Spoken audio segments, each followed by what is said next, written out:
Hello student. तो आज physics के इम्पोर्टेंट क्वेश्चंस को आप नोट डाउन कर लीजिए। ये रिपीटेड क्वेश्चन है जो कि हर साल रिपीट होते हैं। सबसे पहले फर्स्ट चैप्टर की बात करते हैं तो इलेक्ट्रिक चार्जेस एंड फील्ड। इसके अंदर आपका डायपोल मोमेंट और उसका डेरिवेशन है इक्वेटोरियल और एक्सियल लाइन के ऊपर। उसमें से एक्सियल लाइन का जो क्वेश्चन है जहाँ पे हमें इलेक्ट्रिक फील्ड निकालना है किसी भी डायपोल का, वो 3 बार रिपीट हो चुका है, तो आप इसको ज़रूर रीड करके जाए। वही दूसरा, derive the expression for the force between the two force charges using the Coulomb's law. इसके ऊपर मेनली न्यूमेरिकल भी पूछा जाता है या फिर इसको वेक्टर फॉर्म में भी पूछा जाता है कि फोर्स वेक्टर फॉर्म के अंदर कैसे आता है। Coulomb's law in vector form करके ये क्वेश्चन भी बनता है। और इक्विलिब्रियम की कंडीशन भी आपसे पूछ सकते हैं कि कोई भी दो चार्जेस सेपरेट किए गए हैं और बीच में कोई ऐसा सी पॉइंट के ऊपर एक अनदर चार्ज पुट किया गया है, तो वो जो चार्ज है वो किसी की तरफ ना जाए, यानी कि इक्विलिब्रियम की स्टेट क्रिएट हो जाए, वो पॉइंट आपसे पूछ सकता है, तो आप ये जरूर करके जाए। थर्ड है, explain the concept of the electric flux and derive goes law और उसकी एप्लीकेशन तो मोस्ट इंपॉर्टेंट है हमारे इस चैप्टर के अंदर। नेक्स्ट चलते हैं हम। फोर्थ क्वेश्चन यहाँ से बनता है, application based on numerical of uniformly charge sphere. Uniformly charge sphere का आपका एक छोटा सा डेरिवेशन है और उसकी एप्लीकेशन है जिससे हम गोस लॉ भी जो है डिराइव कर सकते हैं, तो आप ये रीड करके जाना।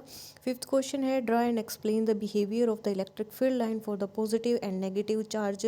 कि इलेक्ट्रिक फील्ड लाइन की जो प्रॉपर्टीज़ हैं, पॉजिटिव से आउटसाइड होती है और नेगेटिव के इनसाइड जो है वो एंटर करती है। एक चार्ज सीट को लेके भी आपकी अलग अलग डेंसिटी का, तो वो क्वेश्चन भी आप जरूर करके जाएं। वही सेकंड चैप्टर के अंदर आते हैं हम, इलेक्ट्रोस्टैटिक पोटेंशियल एंड कैपेसिटेंस। यहाँ कैपेसिटेंस के आपको न्यूमेरिकल करने हैं। वही फर्स्ट क्वेश्चन है, derive the expression for the potential energy of a system of two charge particle. ये भी एक मोस्ट इम्पोर्टेंट डेरिवेशन है जो कि 2 साल रिपीट हो चुका है, 2020 और 2016 के अंदर। वही दूसरा क्वेश्चन है, drive an expression for capacitance of parallel plate capacitor. ये भी दी मोस्ट इंपॉर्टेंट क्वेश्चन बनता है हमारी सेकेंड यूनिट का। Discuss the effect of introducing the dielectric medium, की कैसे कैसे डाइलेक्ट्रिक मीडियम चार्ज कैपेसिटर्स के बीच में जो है वो इंट्रोड्यूस की जाती है, तो कौन कौन से फैक्टर वहाँ पर चेंज होते हैं, क्या चार्ज में इफेक्ट आता है, उसकी कैपेसिटेंस कितनी ज़्यादा इंक्रीज़ और डिक्रीज़ होती है, वो चीज़ें आपको पढ़नी है।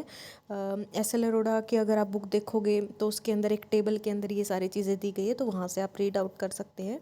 थर्ड क्वेश्चन है, numerical on the equivalent capacitance in the series and the parallel combination.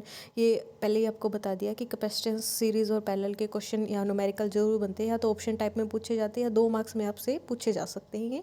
Define the equatorial surfaces और इसकी एप्लीकेशन, इसके कैरेक्टरिस्टिक्स भी है इक्विपोटेंशियल सर्फेसिस के। इसके बाद इसके अंदर एक इलेक्ट्रोस्टैटिक शील्डिंग भी आता है, वो भी आप जरूर रीड करके जाए। इसके कैरेक्टर्स के बारे में बताना है। और डायग्राम आप फिजिक्स में जहाँ जहाँ ज़रूरत हो वहाँ आप डायग्राम ज़रूर से ज़रूर बनाएं, क्योंकि डायग्राम से जो साइंस है वो अलग से निखर के आती है, तो आप कोशिश करिए कि डायग्राम आप बनाएं। थर्ड चैप्टर है हमारा, current electricity the state and drive Ohm's law. Ohm's law तो इस चैप्टर का सबसे मोस्ट इंपॉर्टेंट क्वेश्चन में से एक है। ओम्स लॉ अलग अलग फॉर्म के अंदर आप डिराइव कर सकते हैं में रेजिस्टिविटी रेजिस्टेंस के क्वेश्चन।